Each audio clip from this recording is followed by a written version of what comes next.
So, hello, this is Lisa Cara from Inbalance Pilates, and I want to welcome you today to this feature interview Facebook Live.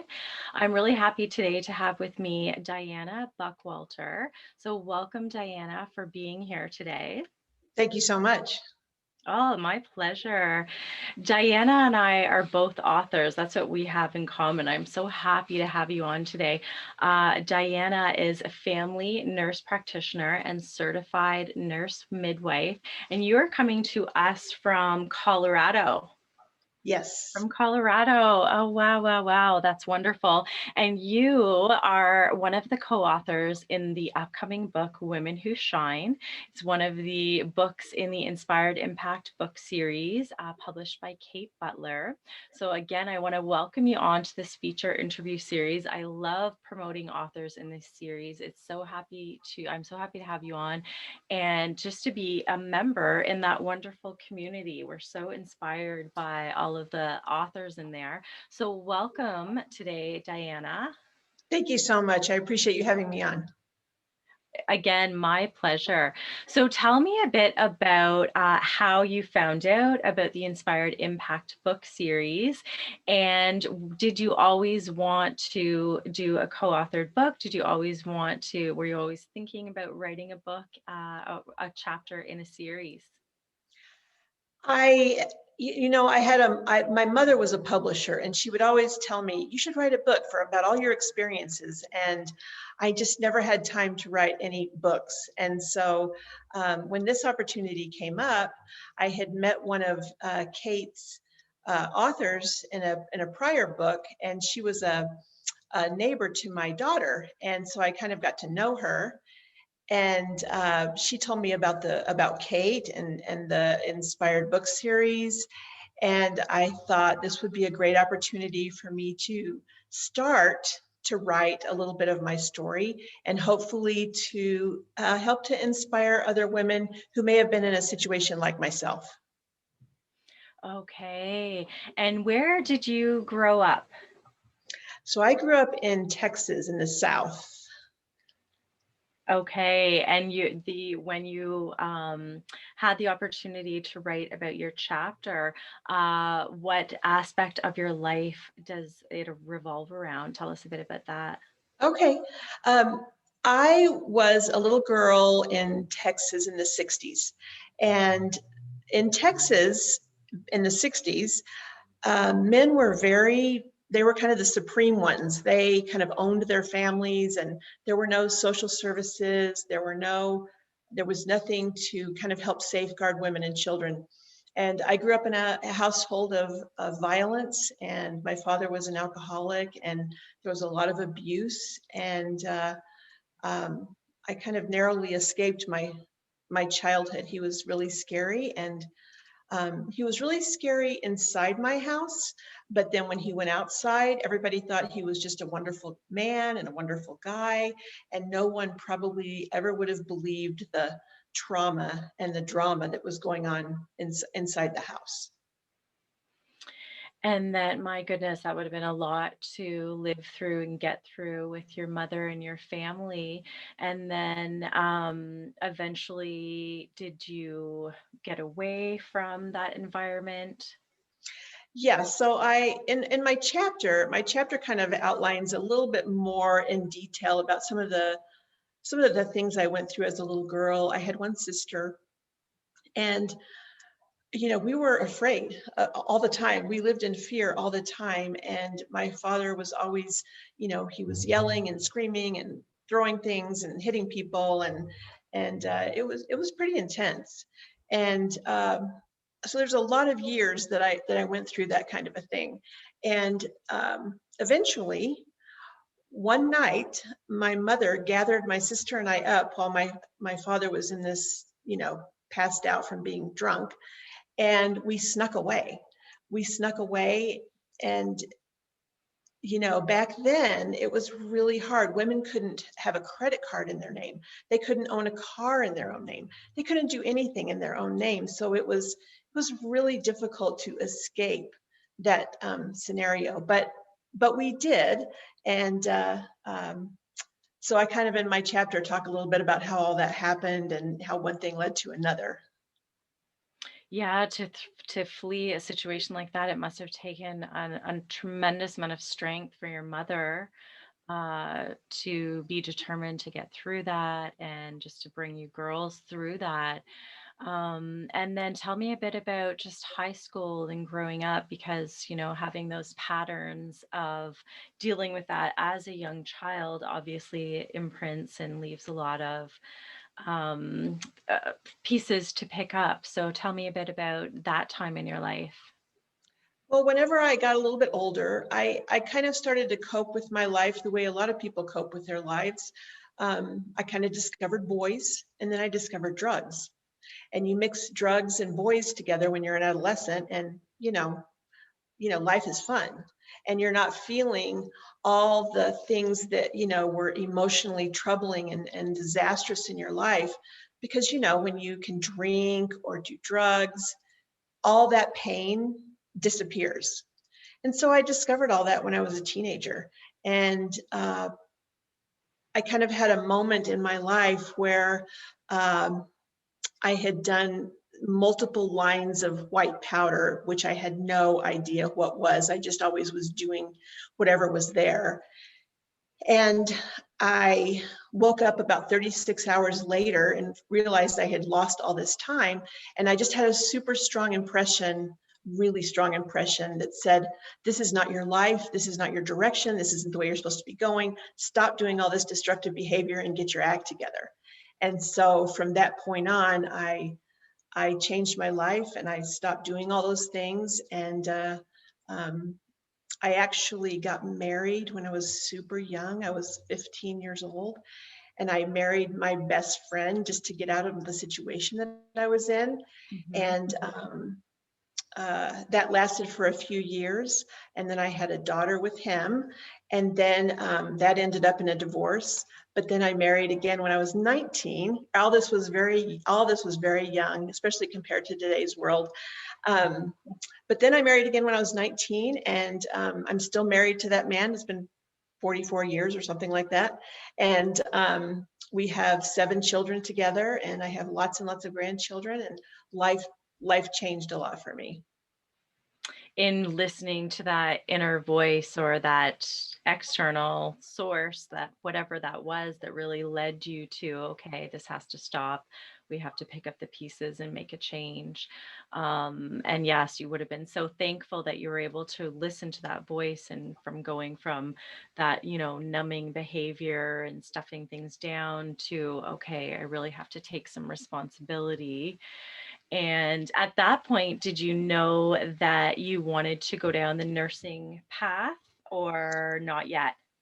Yeah, so I had a rough educational life. I dropped out of high school in the 10th grade.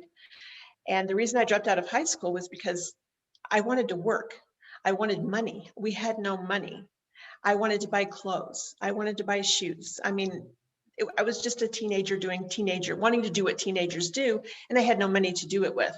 And Mhm. so I left the 10th grade, went to the GED office, took my GED, passed, and then that was the extent of my education. And then after I got married to my husband now, he became sick.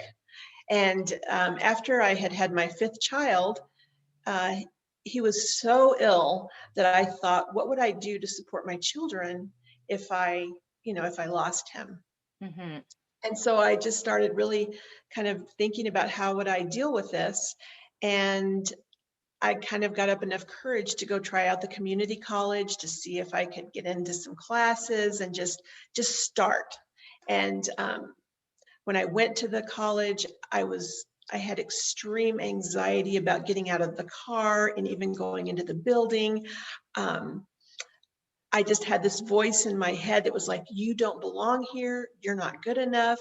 You're a terrible person. You're not smart enough. I mean, all these negative voices. But I just kind of persevered and went in. And that's how I started my education, was at a community college. And one thing led to another. It took me 8 years to get my bachelor's degree. It took me a long time because I had a lot of children. and trying to go to school. Yeah, trying to go to school when I mean, when I was so pregnant, I wouldn't even fit in a desk.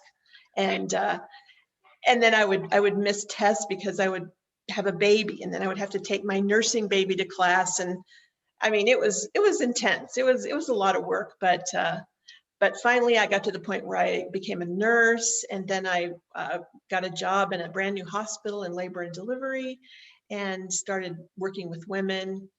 And uh, and after that, I was a nurse for about 3 years, and then I went back to school to get a master's degree as a family nurse practitioner, and then a postmaster's as a nurse midwife. This is a very quick timeline of what happened, but it took a long time to do all of those things for sure. And then, so then you have spent many years being able to deliver babies and be right in on the action of labor and delivery and all things women's health and family health, I'm sure.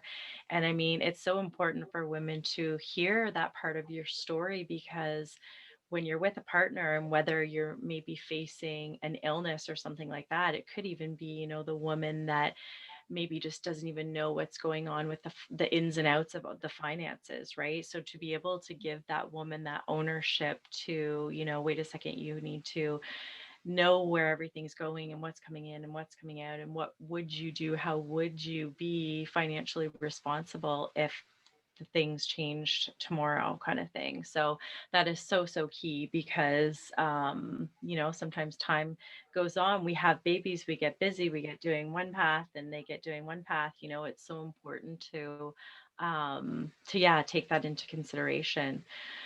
So going through school and going through that program, and then right now you're still working in that same field. You're still seeing patients in that capacity. Yes, yes, my professional life actually has been pretty wonderful, pretty amazing. I have been able to do so many wonderful things. I have, opened different businesses. I have been a project manager to open birth centers. I've worked in the Middle East. I've done so many things. And so much of it started because I was able to, you know, realize that education is key. And I think that's what I'm trying to get across in my message in the book is that if you're a woman and you are in a situation where you need to make more money, you have a dream, or you want to open a business, or there's something you've always wanted to be an attorney, or you always wanted to become a doctor, or whatever, that it's possible.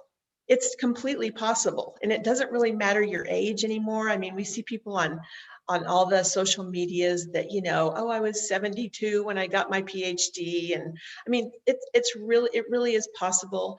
And as we've learned about societies, when you educate women, everything starts to change. So my abusive, violent background, I was able to stop that behavior. Mhm. And with my children, they have no idea what it is to grow up like that, because we had a completely different experience when I was raising my children.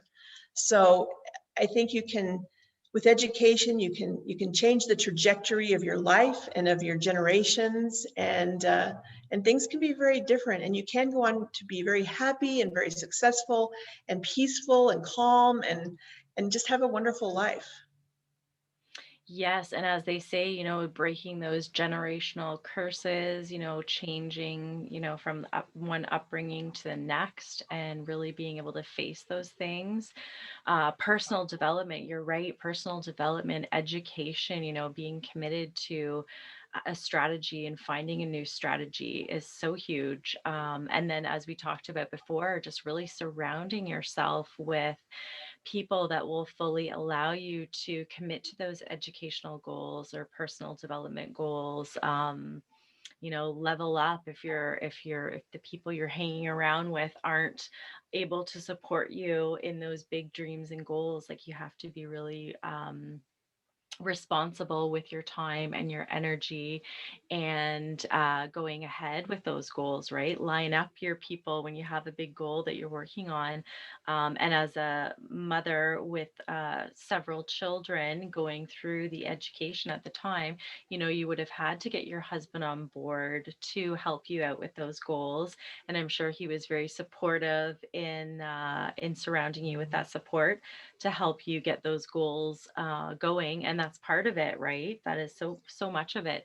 And even as we see with having a book launch come up with for you and Women Who Shine, we're surrounded by such a wonderful community of authors in the Women Who Impact Inspired book series in Kate's group. And it's so inspiring to see what other book projects people are having, and what projects people are involved in. It's very inspiring. And so at this point, you were seeing patients there in Colorado. And then, so many of us in the last year, we've often talked about, and your mastermind with the book series would be happening online. Are there any parts of your business that you're in the process of bringing online or that are already online? Yes, so in all of my years now of taking care of women, I have been very blessed to meet, thousands of really outstanding women. And I've gotten to know them because, when you go for your annual exam to your OBGYN office, that's kind of your touch base time on, what's going on in your life. How are you doing? How are you feeling? Do you have depression? Do you have any other issues? Anxiety, which by the way, depression and anxiety are two of the things I hear, you know, very Most common. common. Um, and the other thing that I'm really interested in is women's sexuality because they have so many issues around that topic. And I have been able to talk to, many couples over the years about these different things. And so, yes, so I am creating a website to do now that COVID has hit us all. And I've learned a lot more about Zoom and online visits and all that stuff. Mhm.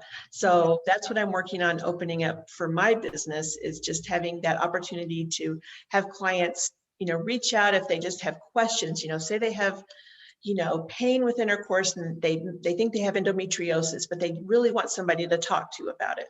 So I'm just going to open that platform and so they can just have in the quiet of their home, where they're relaxed, they'll be able to talk to somebody about that and hopefully get some answers and some direction for some positive results. What a much needed service for women and families, and to be able to bring it online. It's the way to go these days. I have two children myself, and happy Mother's Day. We were talking about that. We just passed Mother's Day here.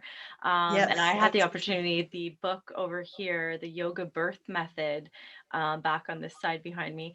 That book was so helpful in just setting me up for labor and delivery. It was really amazing. And then I actually had the opportunity to write my first child's birth story is in that book. So that was exciting. But yes, that book helped me tremendously just to get through it with no epidural and that kind of thing. So yeah, I have had a lot of fun. I found it to be just as we talked about before, like so empowering and rewarding just going through that day. Now, unfortunately, for some, at some times, it can be a lot of things to work through. As we said, if you've had a traumatic birth experience and there's so many things, so many issues just with the medical system, whether you're, just going from with birth plan and not birth plan and all of that, all the many things that can um, go off the plan or whatnot, whatever the plan. So yeah, so to be able to help people with that, and as you said, like sometimes being able to be in the comfort of your own home, tuning in with a confidential service like that where they can get to speak with you, and the baby's right there with them in their natural habitat, and you can really, I'm sure it would even give you more eyes just on the situation and tools and tips on how you could help that postpartum time as well. Yeah, I think if there's anything great that COVID has brought about, it's these home visits over Zoom. I mean, when I talk to my patients over Zoom, it's just so much more relaxed. It's more like this. You tell Yeah, me, you talk to me, I talk to you. I don't have the pressure that, I've got a patient in the next door or, in the next room that I have got to stay on you haven't task. had to And commute, you haven't had the stress of right. your own commute that day and rushing out the door. Uh, Yes. yeah, many benefits. You just have to look on the bright side, look at those benefits. But yeah, Yeah. I'm sure many of your clients. Do you have a website associated? Like, how can we find you for those services? And then obviously for when the book comes out, where's the best place to find you there? Well, right now, I'm building my website right now. It's in the process. It should be launching in the next week or two. But anybody, if they wanted to just talk to me right now, they could just get my email, which is just my name, Diana Buckwalter at Gmail. And I'm on LinkedIn, and I'm working on all the other social media, trying to figure out how to do all that stuff. Because I know that's the way everybody communicates now. So I'm definitely working on all that. But yeah, I should be launching in a couple of weeks the new website. Well, that will be exciting. I'll be sure when I post this in all the places that I get your website listed on there as well, so that people know where to find you and your email address, as you said. I was very spoiled in that I had the opportunity to read your story, and everyone is going to be so touched just by what you've come through. And everyone can look for the book coming out this summer, Women Who Shine, and that you'll be so excited for that day. You'll have to make sure you plan a nice dinner to celebrate that evening with your family.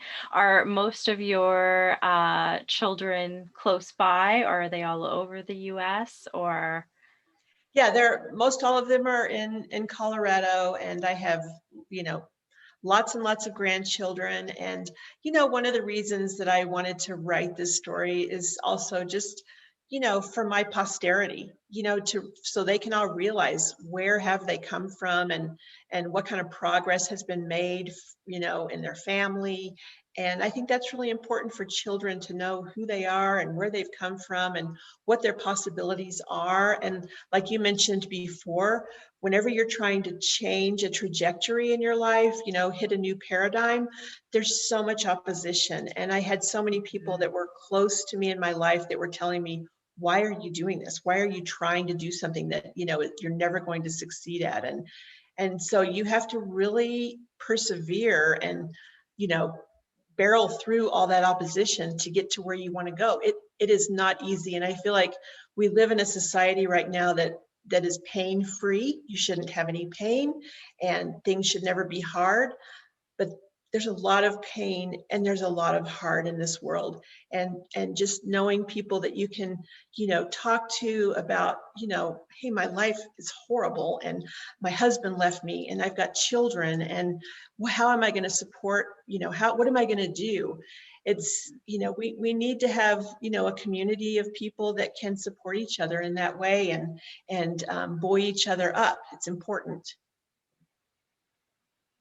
it is so important to have those supportive people in your corner, the people that you can share those goals with, and you know that they will be there to support. And then, yes, to find that inner strength for the times that those people aren't in your corner, to know that you have to take the responsibility within yourself to choose to not listen to those voices and not maybe spend time with those energies, and choose to focus on, the people that are really in your corner and cheering for you. It's so, so important because, yeah, we can have so many of those inner voices at times pulling us back, or just the whole comfort zone, the comfort of staying in the comfort zone and not maybe going for all of our goals because we're just used to settling at that one level, right? So yeah, having people around that can really help push us and propel us forward is such a gift. That's why I say, like, Kate, if she I hope she realizes how much she just has such a wonderful community of people. Like, to have this priceless community of people really cheering for each other is so, so valuable. And we all, are so blessed to have met her. That's why I always love to find out how each author came to be within the group, whether how they met her or how they, was it another author that introduced? Because as I said, it's just, there are no coincidences, and it's such a wonderful community to be a part of. And I always say, if you're thinking about writing a chapter and being involved in the book series, please by all means reach out to either one of us. Reach out to Kate Butler. It's such a wonderful program to be involved in. And this is just the beginning, because you've got the big day coming up, and all the wonderful things that will come out of that. So I just want to congratulate you so much for being so brave to share your story and to put yourself out there for other women, and just, leaving that legacy of showing them how important education is to be able to bring you out of whatever situation you're in. It's so important to be that pillar of strength for other people. 100%. So just thank you again so much for coming on. And as I said, we'll be sure to link up any details that you have going on with any programs and your website and things like that. Okay, well, thank you. Thank you so much for having me on. I really appreciate it. And I think, like you said, I think Kate gives a lot of people opportunities. And, you know, I think as women are trying to think about education and how do I improve my situation, just having that visualization, visualize yourself in a new situation, visualize yourself with, um, whatever degree it is you think you want, or whatever job it is you think you want. Put yourself there in your mind, and surround yourself with people that support that. And sometimes it's hard to find those people, but if you start But reaching out they're there, there, aren't they they? are They're there. there. And that's the Yeah. thing, looking out for projects like this, where in Yes. the whole, for myself being a Pilates instructor, I've been a Pilates instructor for 20 years. I actually just recently won the Ottawa Faces Pilates Instructor Award. So that was Oh, wow. exciting. But Congratulations. thank you. But it goes to show that, you might not think you were heading on this road to be an author and doing different things with the career. But, when one door closes, so many others open. And to just be Yes. open to that frame of mind is huge. What I wrote about, I was in Women Who Inspire, and what I wrote about in that was the whole, it didn't happen to me, it happened for me. And so, yeah, holding on to those mantras or visualizations. You do some Pilates, I think, right? Have you done Pilates? Yes. I read that you've done some Pilates. So yeah, finding those ways to move your body, calm your body down, whether it's through meditations, breathing exercises. I have a lot of that online if ever anyone's interested in doing some at-home Pilates. But yeah, finding those ways to empower yourself with that confidence and movement, and know that when you are feeling stressed, you have those go-to exercises to get into that internal calm and grounding. And aside from labor and delivery and how unbelievably important the breath is for that, that's a whole other day. Right. Well, and also from what you just said about the moving and getting in touch with your body, there's so many women that I talk to on a regular basis that, they don't know that they exist from here down. They are all up here, Yeah. and they are out of touch. They're completely out of touch with their bodies.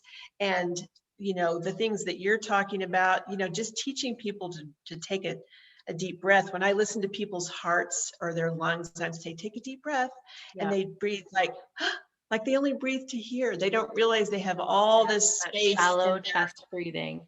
Right. Yeah.